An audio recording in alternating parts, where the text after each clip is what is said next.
In Oregon, in May 1983, a blood-soaked car pulled up to an emergency room, carrying a mother with a minor gunshot wound and her 3 young children, who had been brutally shot at close range. The mother, Diane Downs, spun a terrifying tale, but as investigators looked, they found a calm, narcissistic woman who seemed more concerned with a love affair than the survival of her kids.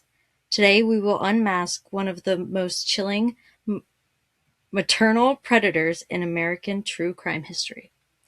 You're listening to Lurking in the Shadows. Welcome back, Shadows. Yes, welcome. How's everybody doing? Yeah. Long time no see with us together. Yeah, it's been a little bit since we've recorded in person. Yeah. Just, life. For one life, for 2 travels, Mm-hmm. and to be honest, probably a little bit here coming up, there might be some travel recording again. We have to work around our vacations coming up, so. Summer. Yeah. I bet all you guys are squeezing a vacation in somewhere. Yeah. So, yeah. So, here we are. Yeah. Squeezing them in. Yep. And try to record around that. Yep. And, this is probably the most last-minute recording we've ever done. This one? Really? This comes out tomorrow. No, it does not. It does. Oh, well, motherfucker. Yep. Here we go. Yep. So, we're just chugging along, doing our best. Yeah, welcome to July. Yeah. We're in the middle of a heat wave here in Pennsylvania. Yeah, we are. 100 degrees for 3 days. Yeah. Crazy. That's nuts. Oh, I wanted to look to see what it was going to be in Orlando. Oh, yeah, look. Like, are we hotter than Orlando right now? Let's see. 89. And what is it here? Right now, it is 95. Damn. But feels like 106 with the humidity. Jesus! 106. We're hotter than Orlando. Yeah. It's hotter than hell. So, everybody hydrate. Yeah, please hydrate. Stay cool. Yeah, put the ice. I'll take a sip. Well, I remind you to also not let your pets in your car, not let your pets... Or your children. Yeah. Mm-hmm. Outside in the backyard. Mm-hmm. Hot pavement. Yeah. Walks. Things like that, guys. Get them some little shoes. Yeah. So they don't hurt their little feet. Little shoes. Little booties. Yeah. Yeah. That's what I'm talking about. Be a good pet mom. Yeah. All right, well, we're talking about Diane Downs. A terrible mom here. Yeah. Great segue. Yeah, great segue. Yeah, terrible mom right here. Yeah. Be a good mom. Don't be a terrible mom. Yep. Don't be like this lady. Yeah. This bitch is nuts. Yeah. I didn't tell Kirsten this is what I was doing, actually. Mm-hmm. And so then, but you have heard of Yeah, I know this case, yeah. Diane Downs, which it was a very popular... I'm sure some details I've forgotten, but... Yeah, and we'll see, Mm-hmm. like, of course, you can only cram so much in Yeah. in an episode. I mean, it's not going to be super long, but, yeah, it's a Buku Bananas mama case. So, buckle in, guys, because I'll give a trigger warning that we are talking about children. Yeah, which we don't cover very often. So. No, but this one I will say is probably a mild one. Yes. In comparison, like details and things like that. We're not, so, but yes, we are talking about that. So if it is not your cup of tea, understandable. Otherwise, I'll catch you in the next one. Catch you in the next one. And otherwise, here we go. Yeah. Elizabeth Diane Downs was born August 7th, 1955, with the last name Fredrickson. She was raised in Phoenix, Arizona, to parents Willadine, and which I always think is I don't know, like Willadine sounds so old fashioned. It does. And Wesley Lyndon Fredrickson. That sounds very Western. Yes. Oh, Willadine. Oh, Willadine. Yeah, that's like old fashioned. They were married in April 1954 and were of Danish and English descent.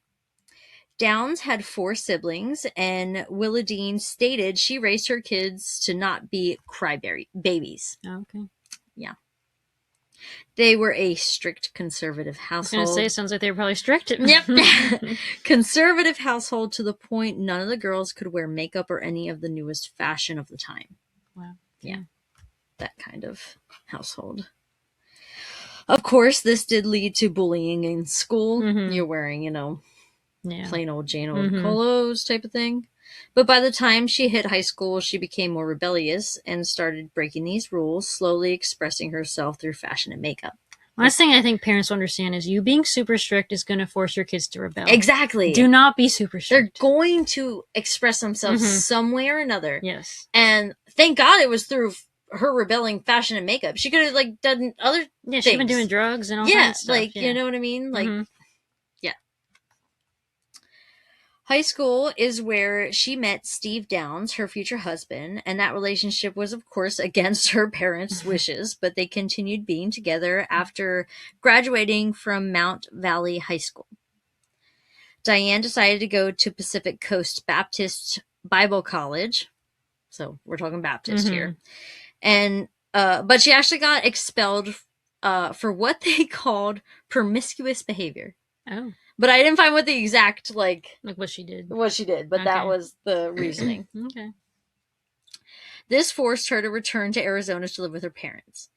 Diane then married Steve on November 13th, 1973. Steve at the time had run away from home and was joining the Navy. Later, at Diane's trial, she stated, quote, "I did not marry Steve for love. I married Steve to get out of the family." Okay. Yep. Okay. So we're starting to see what kind of person she is. Diane would work as a U.S. postal worker in charge of the mail routes for Cottage Grove, Oregon. By 1974, they had their first child, Christy Ann. 2 years later, Cheryl came along. And then when Diane became pregnant for the third time, she decided to have an abortion at 6 weeks. It was at her trial that she stated how she regretted her decision to have an abortion, claiming, quote, "When I had the abortion, I was led to believe that at 6 weeks, fetus is nothing more than mucus. I felt the need to do something to make amends for what I had done wrong," end quote.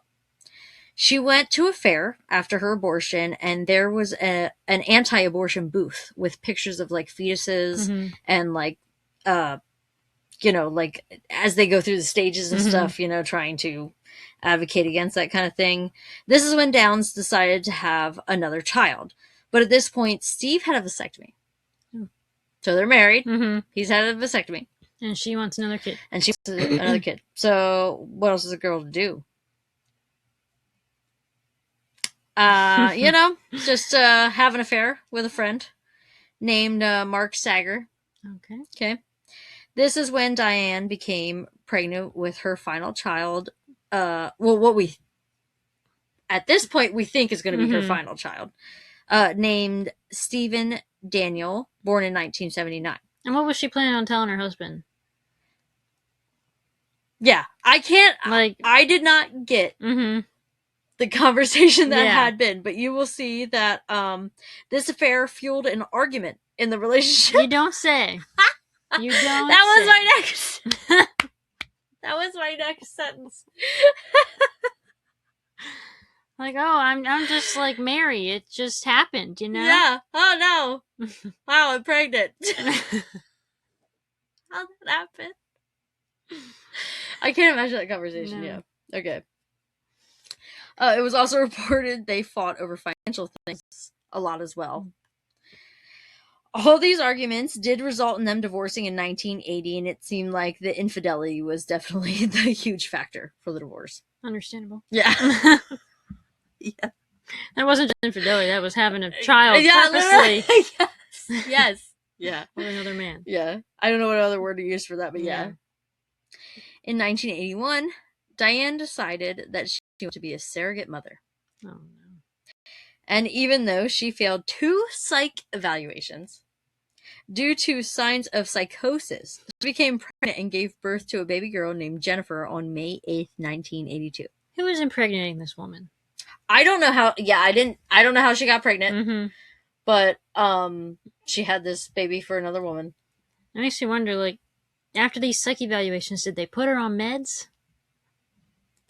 No, I don't think so. There was no reports of any of that. You're crazy. Good luck. Yep. Here you go. Like what? Yep. Oh my God. Literally. This is why mental health is a problem in this country. It really is. It like I'm telling you. This is what, back in the 70s? We're in the 80s right 80s now. Okay. Yeah. So.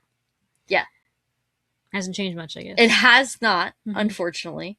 But yeah, we should advocate more for because these poor children. Yeah, you're having an evaluation. You failed it. Do something. Yeah. Help that person. Help that person. Why are we just being like, right. Oh, you failed. Yeah. Bye. Better luck next time. Yep. Yeah, that's their attitude, I feel like. Yeah. True that. What's crazy about this entire want to keep like having kids thing for her is Steve reported that Diane was a terrible mom. Treated the kids like crap and had no maternal instincts. And that's why we're here today. Yep, here we are. Hot damn. He recalled a few incidents with the kids stating, quote, Diane forbade everything for the children. If Danny demanded a little attention, she rejected him. But the worst was when one day I caught Cheryl jumping on the bed. I told her that it was not allowed. I made her sit down and think about what she had done. Cheryl remained calm while looking up and asked, is there a gun here? I replied that no, and the reason for the questioning, to which she told me, I want to kill me. My mom says I'm bad. What? End quote. How old was this girl? 7? When she died, I believe she is the 7-year-old. And she's saying she wants to kill herself because she's bad. Yep, because her mom makes her feel that way. Oh my god. Yep. That's fucked up, right? Can you imagine hearing your child say that? No. I don't know what I'd do at the time to know that because this is the father, to know that my wife is making my... Right, like, what kind of conversation did they have after this? I hope they had one. Like, I don't know, man. Oh my. A year after being a surrogate, and 1 month after moving to Springfield, Oregon, is when everything changed for the Downs. The night of May 19th, 1983, Diane rolled up in a red Nissan sports car into Mackenzie Willamette Hospital in Springfield, Oregon, with her 3 children shot in a blood-splattered car and a gunshot wound to her left forearm. 3-year-old Danny was paralyzed from the waist down. Oh my god. 8-year-old Christy had suffered a stroke, leaving her disabled. And 7-year-old Cheryl was dead. Oh my god.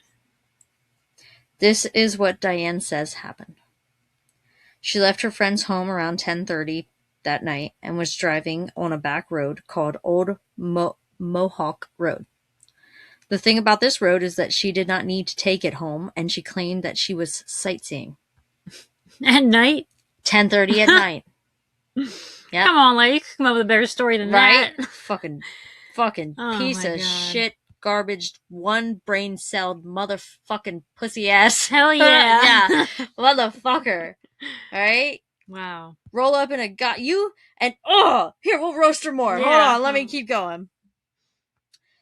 She said, while the song Hungry Like a Wolf by Duran Duran was playing on cassette, a strange man on the side of the road flagged her down, so she stopped.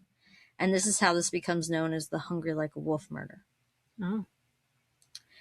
She got out to help him, and when he demanded the keys to her car, she pretended to throw the keys into a bush. The man then went up to the car and shot the children, turning and finally shooting her in the arm before he ran off in a northern direction around the curve in the road. She said he had brown shaggy hair and a stubble beard. Okay. Up until her trial, a few details will change, including that she tried to fight the man off after he opened the car door, and she also gave later details that her kids were sleeping during the incident. Of course, there's more that kids just sleeping while you're out sightseeing at 10:30. Yes, yes. 10:30 at night, okay. Sightseeing.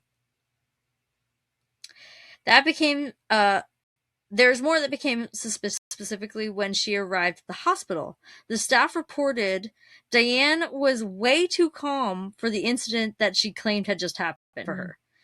Hospital staff also reported while she came to visit her children in the hospital, she was on the phone with a man named Robert Knickerbocker.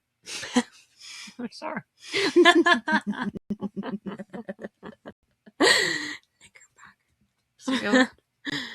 Yo, I nailed that shit, though. Yeah, you did. Thanks. The only fucking name I could ever fucking nail in this goddamn podcast. He was living in Arizona and was someone she had an affair with. Robert later reported she stalked him and had talked about killing his wife so that they could be together. Oh my god. I know. Did this man report her? Like, what? Not until all this happened, apparently. So that threat was just, he thought that was just an empty just like, threat. oh, yeah, no big deal. Yeah. You want to kill my wife? Okay, whatever. Yeah, whatever. He was relieved when Downs moved to Oregon because he was able to make amends with his wife and move on. They had reportedly met working together. Now, some of the contradictions in the forensic evidence found included a lack of blood splatter and gunpowder residue on the front driver's side of the door. It was found out that Diane owned a .22 caliber pistol, which Steve and Robert both knew about, and they had told police about, but not until this incident. When Diane's house was searched, the gun was never found, but there was .22 caliber ammunition found. Okay. And police found witnesses that stated, okay, here it is. So, like, roast her some more, okay? Stated they saw Diane in her car driving to the hospital going no faster than 5 to 7 miles per hour. She stated to police she was traveling at a high speed to the hospital. Okay, so not only does she spin this story that, we're going to go sightseeing 10:30 at night on my kids. Now they're sleeping in the back seat, okay? Now a strange man, you have your 3 children in the back of your fucking car and a strange man on the back road, which you shouldn't be in anyway. Right. Why are we sightseeing at 10:30 in the fucking night? I can't agree with that. Okay. Why are you going to pull over for a strange man on the side of the road at 10:30 at night with your 3 children in the back? Okay. She is a terrible mom. Terrible. So by her story, she pulls over and she pretends, and there's video of this. If you look up an interview, there's interviews with her where she reenacts this with a cast on her left arm where she was shot. And she's laughing and like, this is no big deal. And she's literally reenacting what happened the night that her kids were brutally attacked and one of them murdered. And she's just laughing and giggling about it. And you can watch that. You can look that up. But she reenacted that she pretended to throw the keys and then she like pushes him away and like jumps in the car, and that's when he shoots her. Well, why is she throwing the keys? Because he wants to steal the car. Oh, okay. That's what she was claiming. It's like he wants to steal the car. Okay. So, no blood splatter on the car door or anything. And then she's going high speed to the hospital, but witnesses say 5 to 7 miles per hour with her 3 children in the back seat. Did any of these people call 911 dispatch and be like, hey, there's someone going 5 miles per hour down the road? That's like, whether you saw what was happening in the back seat or the kids in there or whatever, why are we not reporting somebody going like, that there might be slow? An impaired driver out there. Yeah, that's what I was thinking. An impaired driver, a medical emergency, things like 5 to 7 miles per hour. People just witness this and are like, whatever. That's what I was thinking. Like, I know we found witnesses, but why did we not call? Do better, people. Do better. Even back in the 80s, do better. After 9 months of collecting evidence against Diane, she was arrested on February 28th, 1984. Her charges were 1 count of murder, 2 counts of attempted murder, and criminal assault. At the trial, prosecutor claimed Diane killed her children so that she could continue an affair with Robert because he made it known he did not want kids. The psychiatrist of the prosecutor's side said Diane showed signs of narcissistic personality disorder, histrionic personality disorder, and antisocial personality disorder. Of the times of this trial, this put her in malignant hysteria psychopathy, but this is now an outdated system that they don't use anymore in trials. Part of the psychiatrist's testimony stated, quote, she shows no remorse. She regards her children with no empathy and as objects or possessions. Any feelings she has for them are superficial and only extend to how they are part of her and her life, end quote. Detective Doug Welch, who was the first investigator on site for the homicide, and this was also his first homicide case. Wow. Yeah, what a big one. Yeah. He also made a statement against Diane claiming, quote, there were A number of things which didn't make sense. Even the first night, sightseeing when it's pitch black out. And why are the kids fatally or near fatally wounded? She, being right-handed, is shot in the left arm. I mean, think about it. She's the biggest threat to him, not 3 sleeping children. End quote. Yeah. Yeah, exactly. Says it perfectly. Yep. The most damning thing at the trial was the testimony of Christy, the surviving daughter. Oh. After recovering her ability to speak, she made the statement that her mother shot all 3 of them after pulling over the side of the road and then shot herself. Wow. 7 years old. So or 8 years old, I think she was. The paralyzed boy, did he pass away? No, he was still alive, but he was 3 years old. 3 years old. That's why. That's right. Because Steph had asked me about that too when I was telling them about this case. They're like, why did they only use her? And I said, because I think the other one was 3. The boy was 3 years old. I don't think he was old enough. So this one was 8 years old. Wow, 3 years old and paralyzed. That's horrible. I'll tell you more about them then. I do not know exactly where to appropriately squeeze this in. But this little fact, but after shooting the kids, I mean, right after shooting the kids, Diane became pregnant with her 4th child. Wow. Who are these men? Yeah. We're going to have a talk. Yeah. Who are these men? Yeah. And who's having children with this fucking psychopath? Hoe-ass, crimson chin looking ass bitch. Yeah, bitch! Yes! Let her have it. Yes. Yeah, fuck that. Look up a picture of this lady. If you don't know what she looks like. Motherfucker. Yeah. I mean, if you're watching on YouTube, videos or pictures would have been posted already. But if you're only listening, look up a picture of this woman. Yeah. Crimson chin is right. Yeah, motherfucker. About to land a plane on that. Yep. Yeah. Damn. Yep. And men are just willingly pregnant with her 4th child. And the reason I say that it was right after the crime, because she had the baby 1 month after the trial and 10 days before her sentencing to prison. Wow. Yeah. And she was out for, from the time the crime happened, it was 9 months. She named the little girl Amy Elizabeth. She was taken by the state and was adopted by a family and renamed Rebecca Babcock.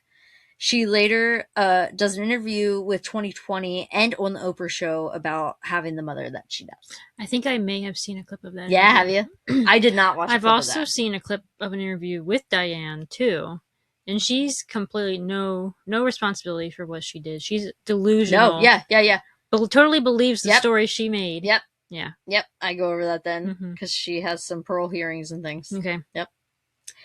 On June 17th, 1984, 27-year-old Elizabeth Diane Downs was found guilty on all charges and sentenced to life in prison, plus 50 years. Wow, 27. 27 years old and did that. She was required to serve 25 years before being considered for parole. Her first consideration would be in 2009. In the state of Oregon at the time, as a dangerous offender, she could have been considered for parole every 2 years. But they did sentence her 25 years otherwise.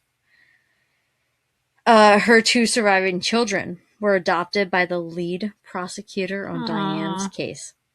His name was Fred Hugie. Hugie? Yeah. Hugie. I feel like that's how you would say it. Him and his wife adopted them in 1986. Aww. Yeah. I love when stuff like that happens. I know. So awesome. And then this is kind of scary, but still, again, an awe in the end. But in 1987, Diane was originally held in the Oregon Women Correctional Center in Salem, located only 66 miles from Springfield, which is where Hugie and the new family had lived, right? Yeah. On July 11th, 1987, Diane escaped prison. Oh, gosh. By climbing a 18-foot or 5.5 meter barbed wire fence. How did this happen? Tell me, right? Tell me. 18 feet? Yes, 18 fucking feet. How on earth is she climbing barbed wired? Yep. She was on the run for 10 days and a massive 14 state manhunt occurred. Hugie was scared that Diane would try to come for the children. Yeah. And once she was finally recaptured, he fought hard to have her transferred to a New Jersey Department of Correctional Clinton Correctional Facility for Women. Diane earned then an associate's degree for general studies while in prison there. And, who cares, bitch? Right. Your degree you means dumb nothing. as hell. Yeah. Yeah, you fucking dumb as fuck. Your degree means nothing. What's your general studies? Yeah. Yeah, 2 + 2 = 4? Yeah. You're fucking dumb. That's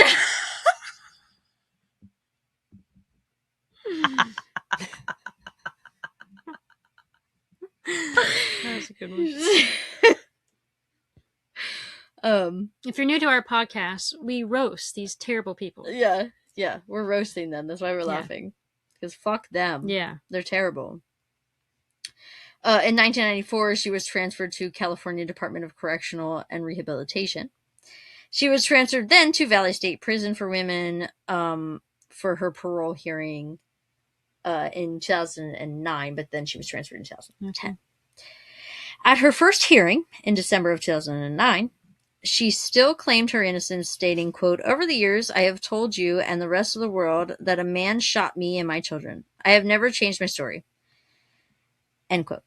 After a 3-hour hearing, she was denied parole. District Attorney Douglas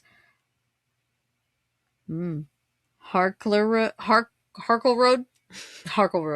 that'll do, wrote to the parole board saying, quote, "Downs continues to fail to demonstrate any honest insight in her criminal behavior. Even after her conviction, she continues to fabricate new versions of events under which the crime occurred," end quote. He also wrote that she alternately refers to her assailant as a bushy-haired stranger, 2 men wearing ski masks, or drug dealers and corrupt law enforcement officials. Shut up, bitch. Yeah, so she just constantly fucking changes her shit. She's delusional, and like I said, 2 + 2 = 4. She's dumb as fuck. Yeah, delusional is right. Yeah. Yeah. I will say that was impressive scaling an 18-foot wall, though. That's insane. It takes someone to be insane. If there's a will, there's a way. Yeah. To not like feel that fucking pain. Yeah, she insane. That's insane. Yeah. The most recent parole hearing she had was in October of 2025. Wow. Yes. Yeah, we're not even a year after that, guys. Yeah. She again claimed her innocence. Still at 70 years old. Holy crap. She's 70 years old now, guys. Stating, quote, "I'm innocent of shooting, but I am guilty of putting my kids in danger. This is something I never reconciled. Through all the classes, I have not reconciled that. I can't. There is no excuse for it. There is no changing it. There is no going back for it. And there is no forgiveness for that," end quote. Well, you're right about that. Yep. Yeah. You fucking quote that. You fucking killed your kids. 70 years old. And tried to. Tried to. Yeah. The statement from the board after that hearing said Downs, quote, "has a mental or emotional disturbance, deficiency, condition, or disorder predisposing her to the commission of any crime to a degree rendering her a danger to the health or safety of others. Therefore, the condition which made her dangerous is not in remission, and she does continue to remain a danger," end quote. Absolutely. Yep. Her next parole hearing won't take place until 2031. Well, let's hope Mother Nature takes its course by then. Absolutely. Come on, Mother. Yeah. Come on, Mother Nature. Yep. We got somebody to, Yep. Someone in office, too. Yeah. Shit. Not me. But yeah, that is the crazy case of Diane Downs. Yeah, that is crazy. And she tried to take all 3 out, only 2. But yeah. Yeah, that's terrible. It's so terrible. And like for the kid that she got pregnant with right after, like knowing what your mom did to your previous, like that's still your siblings. Yeah. Yeah. To know I wonder if they've ever like contacted each other. Probably. I didn't watch the full interviews of those. Because they're half siblings, Yeah. So you would think. Yeah. Yeah, I'm not sure. I'd have to watch the interviews and stuff. But I'm sure some of you guys listening know of this case because it was a big one. Yeah. That poor little paralyzed boy. Oh my god. 3 years old. But he got adopted by a beautiful family. Yeah, but for them to like take that's a big responsibility. It's a huge responsibility. And for them to just adopt them like that, that's awesome. Yeah. Wonderful people. Mm-hmm. There's some more people like that in this world. Fuck Diane Downs. Yeah, fuck that fugly ass, skank ass, bitch ass, licking ass. Yeah. Yeah, fucking doo-doo smelling. Yeah. Cootie queen. Yeah, fucking, I don't know what else. Crimson chin looking ass. Yeah, like, fucking bitch ass bitch. Mm-hmm. Yeah, fuck her. Yeah. Yeah. She's gross. She is nasty. Ugh. Don't be like that. No, do not be like that. Absolutely not. Be a good mama. Yeah. And just like love your kids, love your four-legged kids, because we all got love usually those fur babies. Yeah, too. love them fur babies. Yeah, let us know your thoughts. Yeah, on that one. Mm-hmm. And if any other cases kind of like that, I don't mind suggestions. Can't say we'll cover kids ones all the time, but I know there's crazy ass moms out there. Yeah. Or if you have any better roasts, leave them in the comments. Yeah, come on, give us some fuel. Yeah. Fucking amateurs over here. Yeah, we are. We suck. We're so nice. We can't roast people. I know. We do our best. Yeah, we're trying. I think we did better this time. We did. Yeah, it was pretty good. We're getting better. Yeah, like I give us like a B+. Mm-hmm. Yeah. Yeah. I feel like it's reasonable. I think so. Yeah. Thank you for watching. If you enjoyed this video, please give us a thumbs up and check us out on all of our other socials. Please subscribe to our channel if you have not already. Hit the bell to be notified of future uploads and keep lurking around for our next video. Bye!